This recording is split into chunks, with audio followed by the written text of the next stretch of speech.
Today's motion is diplomatic engagement more than military deterrence will prevent China's aggressive actions against Taiwan.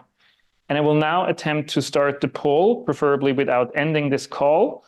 There we go. You should now see the poll appearing on your screen. The question is whether you agree or disagree with today's motion. While you vote, let me outline what we are debating today. For decades, Taiwan has existed in a fragile balance, neither truly independent nor unified with mainland China. While the status quo has proven surprisingly enduring, China's continued economic and military rise and its government's increasingly nationalistic rhetoric have increased fears of a conflict around the island, accidental or intentional. Taiwan's outsized importance, geostrategic as a key element in the first island chain, economically with its semiconductor industry, and ideologically as an example of a Chinese democracy, mean that the global community has a strong interest in avoiding conflict. After Taiwan has elected a new president on January 13 this year, there is ample discussion on how to avoid escalating tensions and conflict. But opinions differ sharply on how to best achieve this goal. Is it through military deterrence, by providing Taiwan with defensive capabilities and perhaps even forming a defensive alliance? Or does a military buildup only increase the risk of accidental conflict? Perhaps diplomatic engagement with Beijing, Taiwan, as well as other stakeholders in the region, is a better way to offer credible assurances that the international community is not seeking a unilateral change to the status quo. But are efforts like this not just a waste of time on our way to unavoidable conflict? Thank you very much for your votes. We're going to be ending the poll now. Now, let me introduce you to our teams. Arguing for the motion is Simona Grano, who is the Toy Senior Fellow on Taiwan at Asia Society's Center for China Analysis. She's also an Associate Professor and Director of the Taiwan Studies Project at the University of Zurich, from where she is joining us today. Joining her on the team arguing in favor of the motion is Amanda Hsiao, the International Crisis Group Senior Analyst for China, where she focuses on conflicts in which China plays an important role and developments in China's foreign policy. Amanda is joining us today from Taipei. On the side arguing against the motion, Yu-Hua Chen is an assistant professor in the Global Studies program at Akita International University in Japan, from where he's joining us today. He's a graduate of the Australian National University with research interests spanning China's foreign and security policy, Asian history, international relations theory, and geopolitics. And finally, joining the team arguing against the motion is James Lee, professor at the Institute of European and American Studies at the Academia Sinica, the National Academy of Taiwan.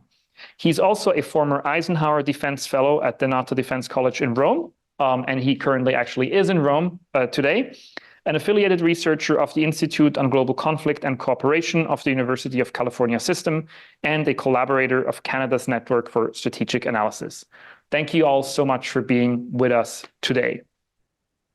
As a quick reminder before we start, as in all Oxford debates, the arguments from our panelists may not entirely correspond to their personal views on the subject matter. We are asking them to argue for one side and one side only, because we believe this helps you, the audience, and us to better understand the issue. If you're a member of Asia Society Switzerland, you can join our debriefing round immediately after the debate concludes to hear more of their insights. And now, with all of that out of the way, I would like to hand over to Simona Grano for her opening remarks in favor of today's motion. Simona, the floor is yours for 4 minutes. Thank you. I assume you can hear me, so I'll start right away. So let me be very clear about what we are arguing for today. We are not arguing that military deterrence or buildup in and around Taiwan are not important or even necessarily crucial, but that Taiwan can be better helped in ways that are more substantial but less provocative through diplomatic engagement, and that this can also better prevent China's aggression than military buildup. What we mean by diplomatic engagement is really how to involve Taiwan in ways that make its role more integrated in global circuits. So we all know that the increasing aggression by China and, of course, the erosion of Taiwan's democracy through misinformation campaigns, among other things, have been growing exponentially in the past 8 years. And all the while, Taiwan has become more isolated in terms of diplomatic allies. But at the same time, it has gained in unofficial ties and recognition. And the Taiwan issue really has become the top foreign policy concern for countries like the US, and features also much more prominently in the European policymaking concerns, and in their dealings with Beijing. So the United States and its allies, we argue, can actually better defend Taiwan's democracy through more diplomatic engagement, primarily by doing three things. First of all, rather than offering rhetorical support for democracy that plays well at home, but really fails to meet the magnitude of the challenge to preserve Taiwan's autonomy, European officials and American officials should consider throwing quite weight behind Taiwan's concrete participation in international networks. Doing so would better showcase to the global audience how Taiwan's capacity can contribute to universal public goods. Second, it will be really transformations in economic relations, which could more substantively integrate Taiwan into global networks. In fact, Europe has become more aware of the island's importance in the global economy after reports estimated that a blockade by China of the island could cost the world over $2 trillion in annual economic losses. Now, given Taiwan's supremacy in the semiconductor industry, the European Union, like the US, is really trying to establish closer cooperation to bolster its own chip manufacturing industry. Europe should speed up its efforts in the direction of a trade agreement with Taiwan, build resilience in global semiconductor manufacturing, respond to China economic coercion, and really diversify supply chains in crucial sectors by placing Taiwan at the center of these networks. These measures would not only help Taiwan to be better integrated in the international arena, but also have the added value of reducing economic dependence on China. And number three, finally, Europe and the US should opt for a more under-the-radar approach when it comes to Taiwan, which would be less self-serving, but more effective. Rather than sending parliamentarian delegations to Taiwan to make high-sounding declarations in support of its democracy, they really should set in motion a plan which would allow Taiwan to participate and engage in all these international organizations for which statehood is not a sine qua non precondition for membership. So the international community could start, for example, by reinstating Taiwan's right to participate under an observer status to the World Health Assembly, a right that Taiwan already enjoyed from 2008 to 2016, but has been revoked since China's pressure has been revoked. And Taiwan should be allowed to receive information and share its own experience from many agencies such as Interpol, ICAO, and the numerous environmental international meetings like the recent COP28, whose primary goals are not political, but really geared towards global health, security, or the well-being of the planet. Thank you very much. Thank you very much, Simona Grano. And if you're just joining us now, because you may have dropped out earlier due to a technical glitch, we just heard the opening statement from the team arguing for the motion from Simona Grano, and we're turning it right over to James Lee, who will deliver the opening statement arguing for the team against the motion. And James, which is a first in Oxford debates from Asia Studies Switzerland, has a slide. James, the floor is yours. Great. Good morning, and well, thank you for coming. In order to kind of be precise about what we're debating, I just prepared this slide so we know what we're referring to when we talk about engagement. In particular, I'm focusing on the motion of engagement as applied to relations with the People's Republic of China. And so looking at this definition, I would argue that basically, we've tried this and it doesn't work. Starting in 1971, the United States adopted an engagement strategy toward Beijing that over the course of subsequent decades worked for a period, but by the mid-2010s, it became clear that engagement with Beijing did not work. And apply specifically to the Taiwan issue, through all of the very difficult negotiations spanning decades, the core of the bargain between Washington and Beijing centered on the terms peaceful, unofficial, and status quo. The United States secured a rhetorical reference to peaceful, Beijing's peaceful approach to the dispute with Taiwan. The United States assured Beijing that it would adopt unofficial relations with Taiwan, and the United States opposed either side of the Taiwan Strait, changing the status quo unilaterally. And that was the core of the bargain through many decades of negotiations. But the two sides never actually agreed on what these terms meant. So the diplomatic engagement strategy only produced an agreement over terms and not over substance. And Beijing has been changing the meaning of these terms to suit its own interests. One very concrete example is that when Newt Gingrich, then Speaker of the House, visited Taiwan in 1997, there was no crisis over Taiwan. The United States never signed a piece of paper with Beijing saying the Speaker of the House would not visit Taiwan. But Beijing In 2022, when Nancy Pelosi visited, Beijing interpreted unofficial to mean that the Speaker of the House was approaching Beijing's so-called red line. So what I'm saying is that if you try engagement with Beijing, they will seem to agree with you on terms, but in reality, they won't actually agree on what those terms mean, and they will change the meaning of those terms depending on their own interests. And Beijing also never agreed to accept Taiwan's right to decide its own future. So they're not giving up on the dispute over Taiwan. They're not giving up on their goal of eventual reunification, or what they call reunification. And so we're not going to be able to talk our way out of this dispute over the status of Taiwan. Rather, I think that there is a role for dialogue, but it's limited to preventing accidents and miscommunication. But fundamentally, this dispute over the status of Taiwan is not really a misunderstanding. It's about two fundamentally conflicting sets of values and interests. And the fundamental values and interests are related to the support for democracy and the rules-based international order, which Beijing does not accept. I don't think Beijing will ever accept. And Beijing is trying to remake the region in its own image.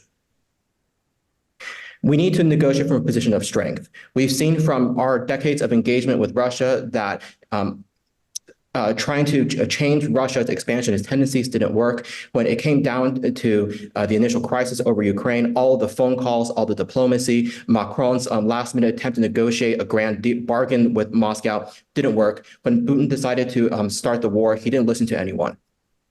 And we shouldn't think that Beijing would act otherwise. This is not about diplomacy, it's not about strength, and we need to argue our position from a position of strength, because power is the only language that Beijing and Moscow respect. Thank you very much, James Lee, joining us from Rome, arguing against today's motion. It's time now for rebuttals, where the team can respond to the arguments from the other side.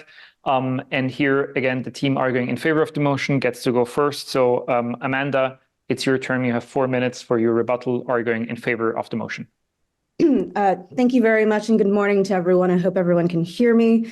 The military equation is neither decisive for reducing China's current high levels of military activity around Taiwan, or in ultimately resolving the Taiwan question. First, for China, the question of whether or not to use military force to unify with Taiwan is fundamentally a political one, not a military one.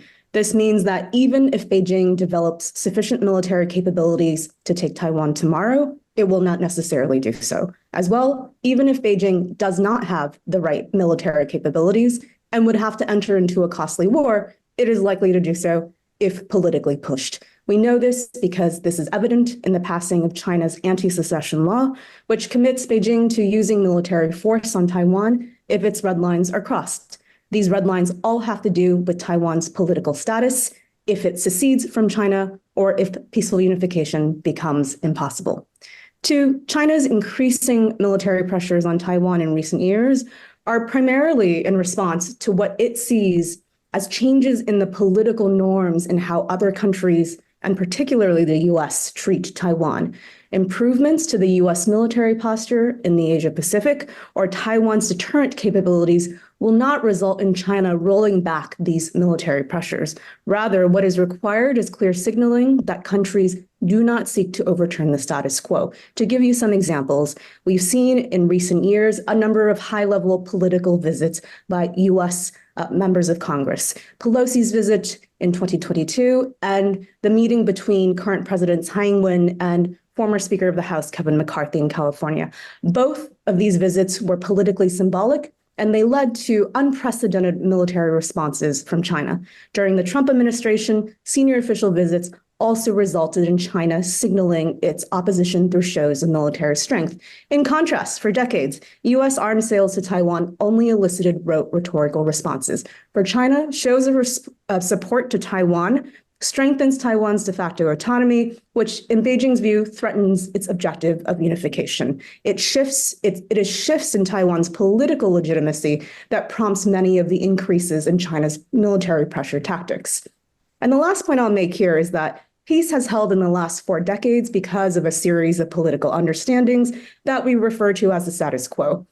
Now, an important element of the status quo is that the three sides agreed to push a resolution on Taiwan status to a later date, and that in that interim, Taiwan status will remain a de facto sovereign state. And importantly, the possibility of peaceful unification remains on the table. A key reason why tensions have risen is because each of the three parties are beginning to question whether the others remain committed to these political understandings. Now, building up military deterrence is important for increasing the attractiveness of maintaining the status quo by making clear the cost of deviation to a more powerful and assertive Beijing. But equally as important is maintaining Beijing's confidence that peaceful unification does remain on the table and that neither Washington and Taipei seek to make Taiwan formally independent. If Beijing believes that unification can only be achieved through military force, we will be living in a much more dangerous world. To keep Beijing confident in peaceful options and to reassure China that refraining from military action will not result in its nightmare scenario of Taiwan's formal independence down the line requires regular and clear signaling from the US and Taiwan that they intend to maintain the status quo. In other words, engagement and diplomacy with China is crucial to maintaining peace. Thank you very much, Amanda, delivering the rebuttal in favor of the motion. And that brings us already to the last of the opening remarks. Yu-Hua Chen in Japan delivering the rebuttal, arguing against the motion. You also have 4 minutes on the clock. All right, thank you. So I'm going to argue engagement without power will be not effective enough. Simona mentioned Taiwan need to rely on United States or other partners. I would say military element is much more important because we have to understand the logic of how China uses force, the bully the weak and fear the powerful. Anyone knows why China mobilized over 100 ships to seize the Scalp Posture of Philippines in 2012? It wasn't not because of the territory dispute. Beijing has a lot of territorial dispute with almost every neighbors, and it wasn't because the Chinese doesn't like the Filipinos. The nations the Chinese doesn't like the most is Japanese. The main reason was Philippines has the weakest naval power in Asia. Right. So without building out its own military power, Taiwan might suffer the same fate as the Philippines. And I agree with Amanda saying whether to invade Taiwan or not is a political decision. Yes, China is a party state. So since the policy of China's policy toward Taiwan only reflect the wishes of a very small fraction of people called the Politburo Standing Committee, that means those members can easily make a decision to invade Taiwan or not. Maybe today they prefer engagement, but maybe tomorrow they invade Taiwan. And same thing, those leaders comes and go regularly. Maybe the previous leaders in Beijing they prefer engagement, and maybe the next one they favor in war. Right, that was the story between Deng Xiaoping and Xi Jinping. So without building its own military power to protect itself, how can Taiwan ensure its own security feature? And lastly, more important, building up strong military power can be said as kind of a consensus for every Taiwanese. If you observe closely of Taiwan presidential election 2024, the three candidates, right, Ke Wen-je, right, Hou You-yi, Lai Ching-te, although they have different positions about how to deal with China, but they all argue the importance of military deterrence. They all agree military power is the foundation of building Taiwan's security. Finally, Simona also mentioned the United States, and as a matter of fact, the United States already changed its policy toward Taiwan from strategic ambiguity toward strategic clarity because the United States noticed the military balance between Taiwan and China already be upset by decades long of Beijing military modernizations. So that was one important reason why Biden mentioned 4 times he will protect Taiwan. And that was why leaders in Tokyo now agree the security of Taiwan is security of Japan. Both the leaders in these two capitals notice it is important to have a very strong, clear, unwavering military support to Taiwan. Otherwise, Beijing will go something foolish toward Taiwan. Thank you very much. Thank you very much, Yu-Hua Chen. Powerful argument. Still have time? You still have time, yes. All right, I keep arguing, right. Another important engagement, right. Engagement is a path the United States really relinquish, right. The end of the Cold War, everyone believe neoliberalism, believe in mutual trade engagement will change a country's state behavior. like change the state's DNA. That was why United States presidents from Bush to Clinton to Bush to Obama all try to engage China and see what happened. Right. China only built up its military power to coerce its neighbors. So pure engagement doesn't work.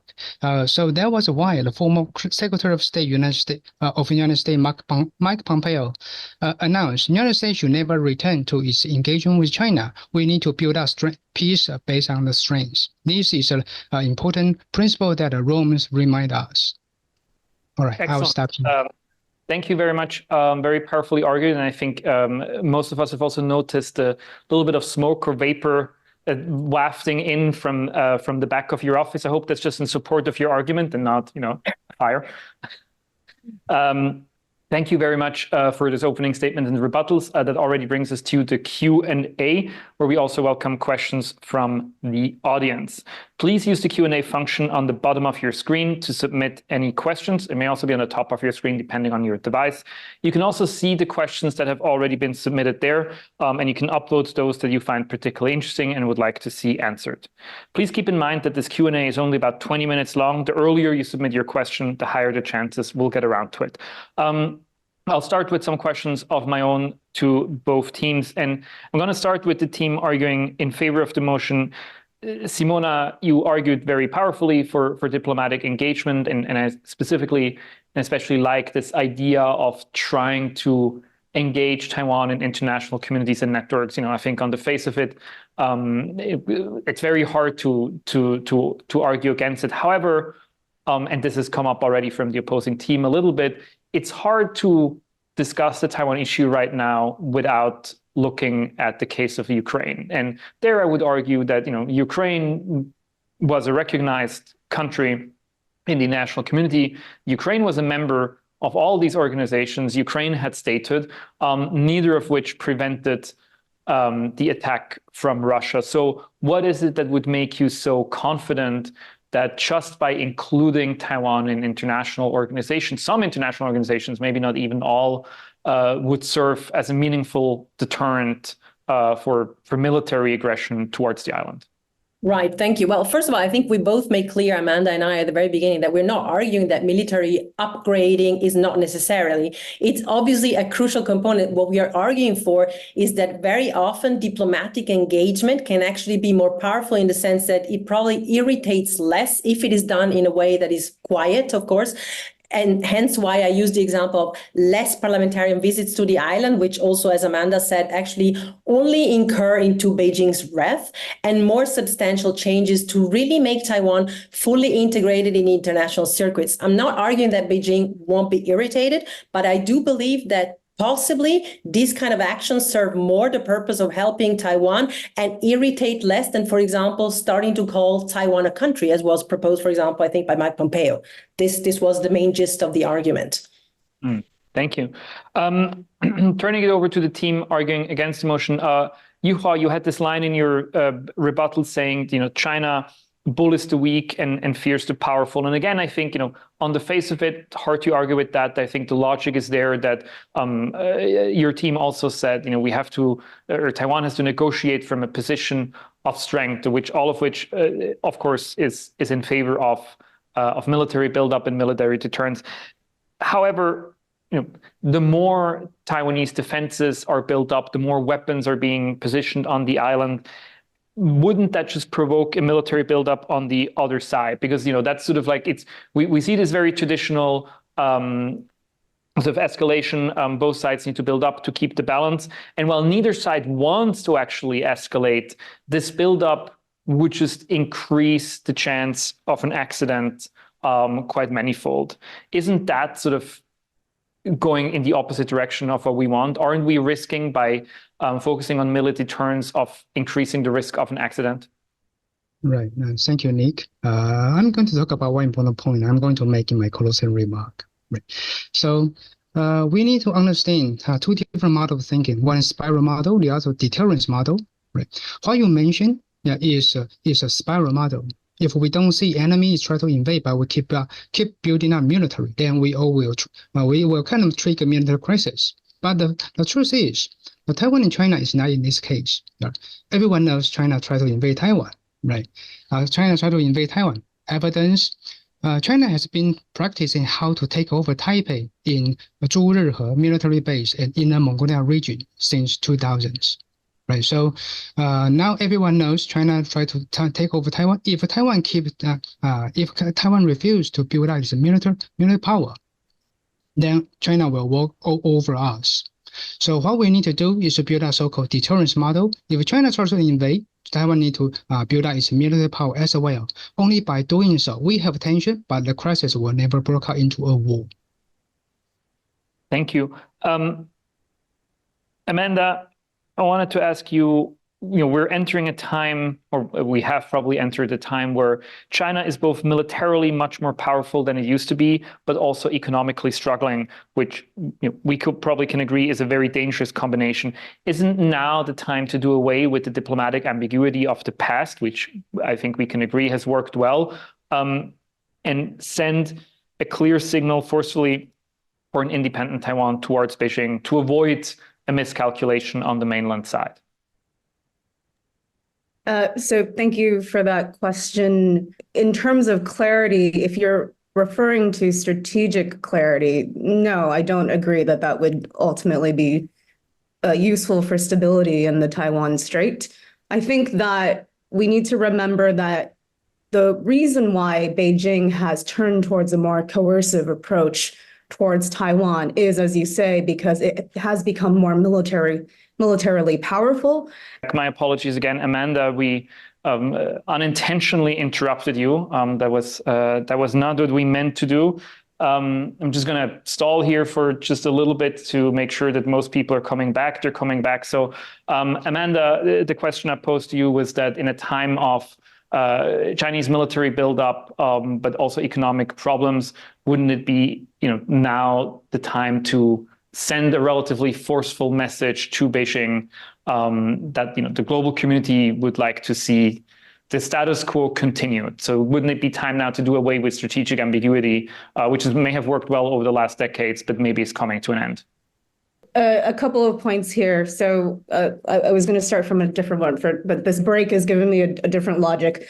In terms of the point about China's positioning right now, there's actually significant data that suggests that when there are domestic challenges that face China, they do not necessarily seek external distractions to distract their population from their domestic challenges. If anything, China will respond forcefully when it's faced with internal turmoil only if it feels that external actors are taking advantage of its domestic issues to create trouble, to create provocations. So I would actually argue that this is a moment when assurances can play an even bigger role when China is feeling like it is on its back foot because it's facing an external environment that is relatively hostile. And as we are continuing to learn every day, a domestic environment that is not ideal.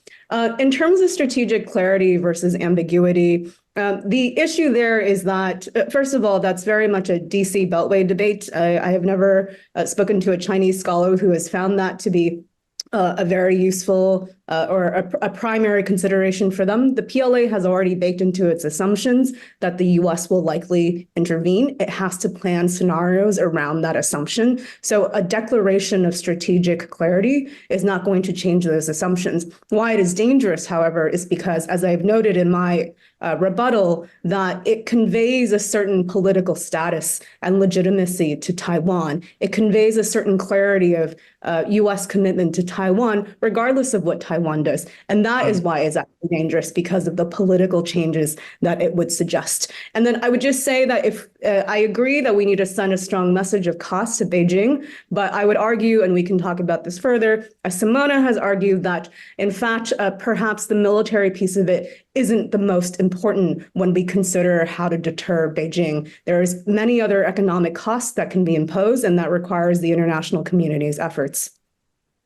Thank you very much. I should note to the audience that, as some of you have already realized, is that unfortunately the ending of the call has also erased all the questions you had previously submitted. I'm kind of looking towards my team to see if there's some sort of backup. They're looking into that, but seeing as it was only a few minutes ago, probably easier if you just resubmit those questions. I also remember some of them, I've looked at them, so we'll have plenty to discuss. Before we turn to audience questions and to give people a little bit more time to submit or resubmit the question, James, again, you had this very powerful line in your statement that said, we can talk our way out of it. This is not a misunderstanding, where we can everybody just has to sit around the table and sort of talk it out, and then there's a solution. This is, this is an honest to God conflict where, different sides have just dramatically opposing views, and there's no way to resolve that. And you did point out, again, that's absolutely true, that the two sides, you were referring to China and the US there, never actually agreed on the substance, just on the terms.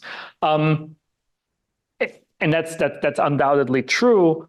However, my question to you would be, well, isn't that what diplomatic engagement is, right? Isn't diplomatic engagement exactly the art of sort of, holding the peace, keeping the status quo despite the disagreements, right? So this is not about necessarily resolving the disagreement. It would just be about sort of avoiding conflict. Isn't that something that diplomacy could deliver? I wasn't making the argument that it was bad diplomacy. And I would agree with you that, that is what diplomacy is meant to achieve, kind of gloss over differences and reach agreement on some things, even if we can't reach agreement on everything. But that to me just reinforces the point that the diplomacy alone, or diplomacy primarily, won't work. Responding to some of the points that Amanda made earlier, like, for example, when Beijing, when part of this bargain was about at least leaving the possibility to Beijing of potential peaceful reunification, keeping that option on the table, Beijing never agreed with the United States on what peaceful mean. The United States and its allies define peaceful as the absence of both force and coercion. And for Beijing, it means the absence of force, not necessarily coercion. So if we accept this idea of peaceful on their terms, that means they're going to tighten the pressure and pressure on Taiwan, spread disinformation, use economic coercion against Taiwan, try to undermine Taiwan's democracy over the long term. And so this kind of diplomacy, it achieved a certain purpose. I'm not saying we were wrong to try engagement in the past, but engagement didn't work, and that was clear by the mid-2010s. So it has its role. It potentially helped gloss over certain differences that may have led to more tension earlier in history. But I think that at this point, diplomacy is only a subsidiary part of our overall strategy. Thank you very much, James. I'm going to turn to audience questions. I'm going to actually ask one that was there and then disappeared, but I remember and actually liked it, so that gives me the opportunity to throw it in. A question for the team arguing in favor. So we've heard the opposing team, make the case that Beijing, but also to a certain extent, the US are not actually interested anymore in diplomatic engagement. We can talk about that premise, but the question from the audience, which I thought was very interesting, was that, given your argument that diplomatic engagement can be more powerful than military deterrence, would it be necessary and would it be possible for the international community to actually exert pressure on both Beijing and Washington to step up their efforts in diplomatic engagement? It seems like, for all the convincing arguments that you have that diplomatic engagement is important, we're not actually seeing a lot, as you yourself have pointed out, beyond sort of the symbolic actions, which I think everybody here agrees may not be very helpful. So is there a scenario where soft pressure can force the two sides to step up their dialogue again? Maybe Amanda wants to go first and then Simona can add. Sure. Yes, in principle, I do think that non-major powers do have a responsibility to play to encourage more US-China engagement, diplomacy, communications, whatever we want to call it. And I would say, however, I think the question sort of implies that some sort of grand agreement can be reached, and I would just caution against that.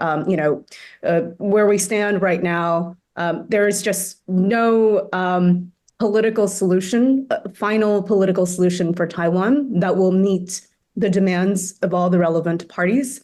So there's no possibility for some sort of grand bargain. The point of diplomacy, of engagement, is to really reinforce some of those political understandings that have preserved the peace for the last 4 decades. It's harder to do so because of lots of structural changes, namely that China has grown much more powerful. But nevertheless, in the absence of anything else right now, we do have to work on shoring up those understandings, and that's what diplomacy and engagement would be for. The second thing that it would be for is to simply, from a crisis management perspective, make sure that intentions are very clear about what each side is doing vis-a-vis Taiwan. Thank you. Simona, any additions?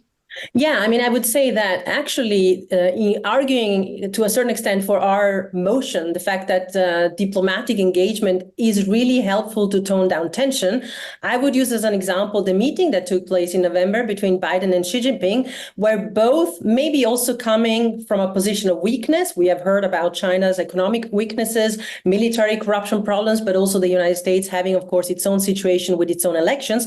Nevertheless, and regardless of what are the backgrounds and motivations, they at least have decided to reestablish military-to-military communication, aware of the importance of these kind of things.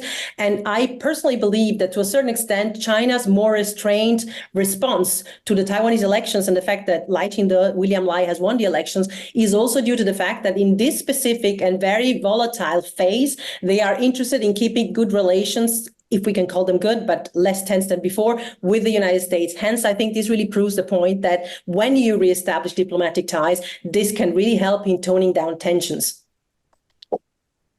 Thank you very much. I'm going to ask another question from the audience. I'm going to append sort of a connected question of my own. So the question from the audience is about Chinese military readiness. We've heard many things about the Chinese military. They've obviously developed their capacities and capabilities a great deal in recent decades. But on the other hand, there's always reports of mismanagement, of corruption. There are these famous quotes from American military leaders about the Chinese army being ready in 2027 that has been disputed by other people. So the question is, when is the Chinese army militarily ready to sort of engage in military action, large-scale military action against Taiwan? Doesn't mean that that's going to happen at that point. Nobody knows. But when would it be ready? And then the additional question would be, given that prognosis and projection, how is Taiwan's deterrence build-up measuring up? So is it actually keeping pace? Yu-Hua, I don't know whether you want to maybe say a little bit about that. So what is the trajectory on the Chinese side, and are we actually seeing equal measures on the Taiwanese side in terms of defense build-up? All right. So when does China going to invade Taiwan? This is a question everyone is asking. Nobody really knows. Right. But the point is, since China is ready for invasion, and since China has been practiced how to take over Taipei, so Taiwan, of course, need to build up its military power and defend itself. And one more point to respond to the other teams, because they kind of have an assumption that we need to rely on the United States or partners or engagement, so on and so forth. But the question is, if Taiwan doesn't show its own determination, how can it convince others to help Taiwan? Right. So building up military weapons by Taiwanese by themselves is really the key, not only to defend themselves, but also to attract more partners and allies to help Taiwan in the Taiwan contingency. Thank you very much. There's another interesting question that I would like to put to Simona,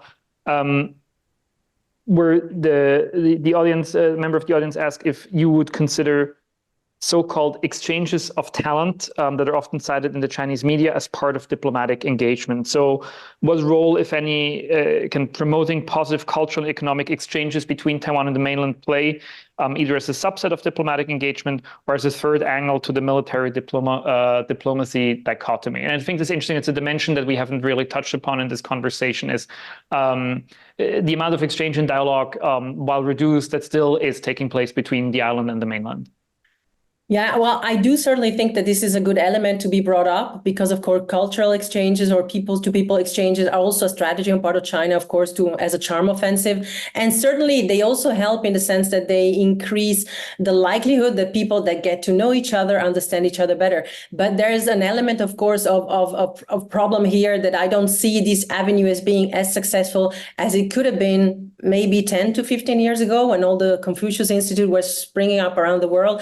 And that's the fact, of course, that with all the tension that we see increasingly surrounding China's espionage activity abroad, I'm not so sure that this is the right moment in which universities abroad, be it in Taiwan or in Europe, would actually increase this kind of engagement, which I see as problematic because it is often emphasized like that and portrayed like that in the media. But other than that, theoretically, of course, it is a good avenue. Thank you very much. We probably have time for one or at most two more questions from the audience. James, one I'm putting to you on U.S. posture towards towards Taiwan or on Taiwan, assuming a second Trump presidency. So how would strategic ambiguity and deterrence towards the PRC survive under a second Trump presidency? What could it look like? But probably a question we're all asking ourselves in many ways these days.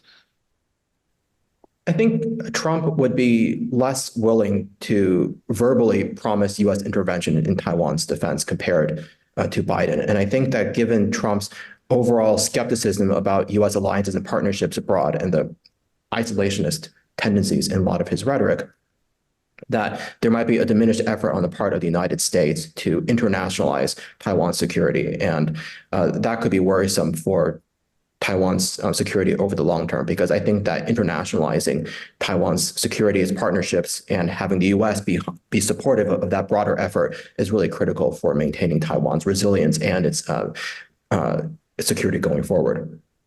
But would that also mean, given that you're saying we're going to see a decline in verbal support and sort of internationalization efforts, that sort of the immediate military support for Taiwan would not change under Trump presidency, at least not in the short to midterm?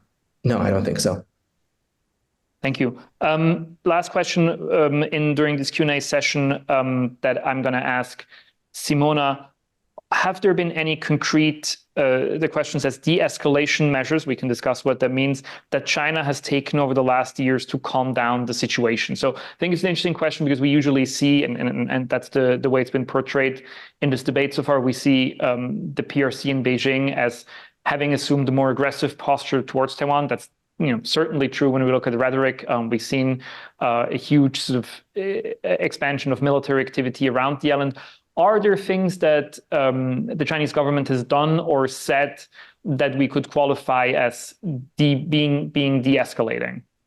I guess it depends how you look at it. I mean, in comparison to Nancy Pelosi's visit after the elections, the response has been de-escalated, right? Also because of the fragility of the relationship with the US, which I mentioned before.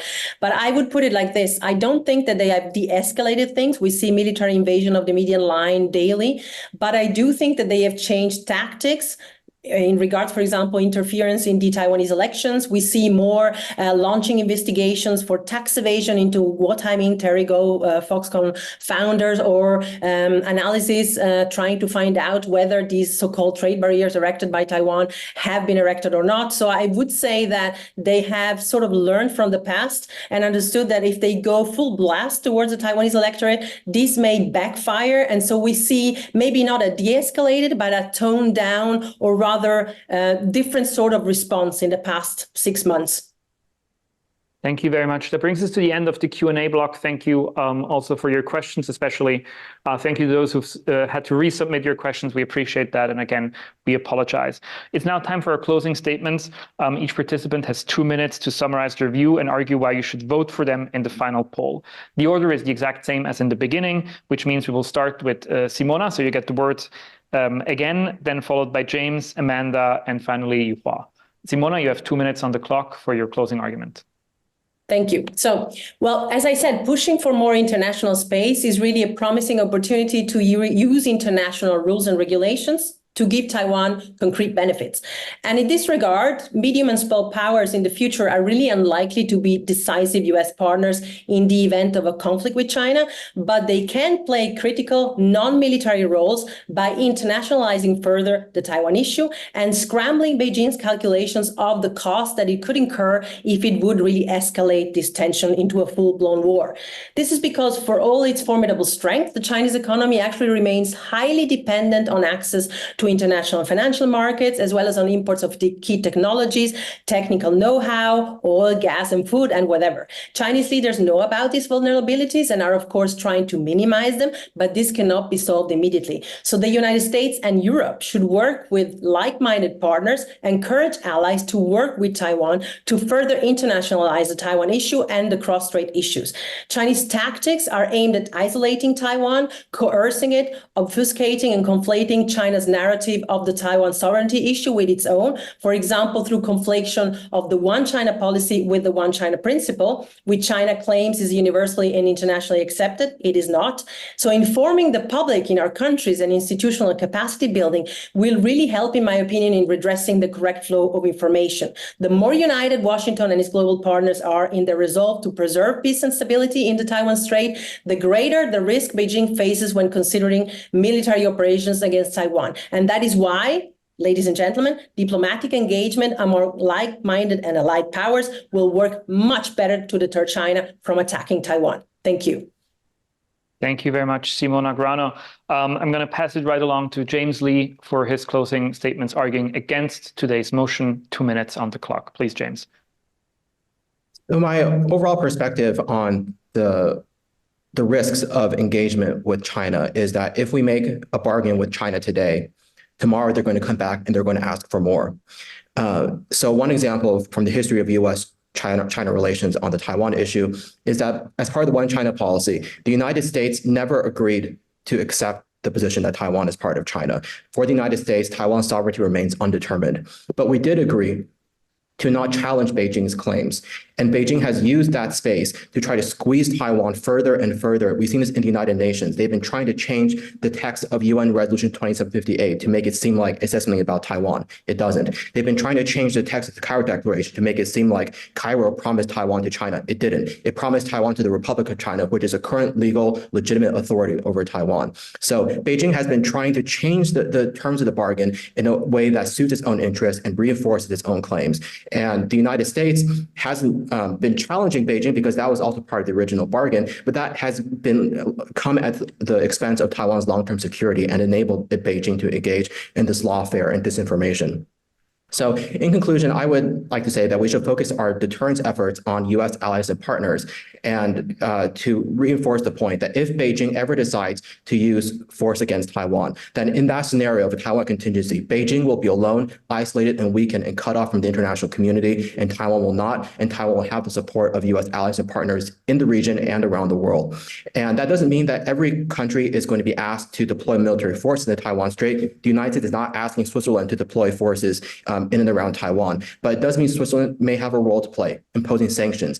EU countries may have a role to play by imposing sanctions and maintaining their readiness in Europe to deter Russian aggression in the event of a Taiwan contingency. So this internationalization effort spans a wide range of issues and can build a long-term lasting coalition. Thank you very much, James. Amanda, your final statement arguing in favor of the motion for 2 minutes, please. Thank you. As I said before, an ultimate resolution remains elusive around Taiwan. The preferred end states of the three parties are very far apart. In other words, more time is necessary for some sort of peaceful solution to emerge. The objective we have before us is to buy more time. And within that, diplomatic engagement with China is a piece of this that is very important to manage tensions, to make sure things don't escalate out of control, to convince China that its nightmare scenario will not occur if it holds back and continues to hold back from going for a military invasion. And even when we look at deterrence, which remains important, the military piece may not be the most important element. Rather, the credibility of a coordinated international response, as James was just alluding to, in the event of invasion is more critical. That includes economic and political costs. Now, recently, Bloomberg conducted analysis that showed that an invasion would result in $10 trillion of cost to the world. This is a massive, massive cost that will make any party pause before taking a military response to the Taiwan question. But this cost assumes that U.S. partners and allies will also impose sanctions alongside the U.S. on China. In other words, a broader coalition of international actors is absolutely required to maintain this current status quo, and this requires diplomatic engagement on the part of Taiwan and on the part of the U.S. with the larger international community to help them shift their mindset around what Taiwan is and its importance to the region and to the world. The Taiwan question is fundamentally a political one. As I said, it has always been treated as such by Beijing, and how the world responds, this needs to be taken into consideration. Non-military approaches and tactics, whether it's diplomacy or in forms of non-military deterrence, are going to be more decisive than the military ones in preventing a war over Taiwan. Thank you. Thank you very much, Amanda. And then last but not least, arguing in his final statement against today's motion, Yu-Hua Chen, joining us from Japan. You have also 2 minutes. All right, thank you. So Simona's arguments are very powerful, but it seems she relies on the assumption that other countries or international organizations will always help Taiwan. But don't forget, this is an anarchy world. We have always relied on ourselves. And as I mentioned, if Taiwan doesn't show its own determination, how can it support or attract other partners? Amanda's arguments are also powerful, but it seems she relies on the assumption that don't anger Beijing. But don't forget, over the past 8 years, has Taiwan angered Beijing? At the very beginning in 2016, Taiwan accepted the spirit of 92 consensus and used the term mainland China to describe Beijing. And see what happened. Taiwan lost a lot of diplomatic allies and keep suffering those military pressure from China. Right. So pure engagement never works, and don't just try to police Beijing, because Beijing keeps changing its red line. All right. So ladies and gentlemen, tonight's debate is not only about what is the best way to address China, but also about the debate about speculation versus evidence. Right. I've mentioned on the evidence examples in our debates. And I hope everyone can see China as it is, not just what it should be. China is a party state run by China's Communist Party, so that means we need to deal with China in a way that's different from how we deal with other democracies. So building on military power has been always the most important priority. Lastly, the history of humankind military weapon development. From the stone tool to nuclear weapon shows us a very solemn reminder that if you want to survive in this anarchy world, please don't rely on others. Always protect yourself by yourself. All right, I'll stop here. Thank you very much. That concludes our debate for today, and it's now time for the final vote from the audience. Let me go and start this poll. The question is the same, whether you agree or disagree with today's motion. And since we spoke a lot in the past hour, we're going to leave you to vote for 45 seconds in peace and quiet, and we'll try very hard to not accidentally end the webcast while the poll is running. There you go. And now I'm being told that the results of today's Oxford debate are in, and you should see them on the screen, and I will too. There we go. So in the first poll, 56% said that you would agree with the motion, and 24% said that you didn't know. In the second poll, 54% agreed with the motion, 26% disagreed with the motion, and 10% don't know. So this was extremely close. Not a lot of change. It seems like opinions are quite entrenched. But the team arguing against the motion, arguing against the idea that diplomatic engagement can be more useful for preventing aggression than military deterrence, very, very closely won this debate by adding 2% to their vote. That's James Lee and Yu-Hua Chen. Congratulations, guys, on winning this debate. This was probably the closest debate we've ever had. Amanda and Simona, thank you so much for joining us as well. Members of the audience, thank you so much for dialing in. Apologies again for our technical hiccups today.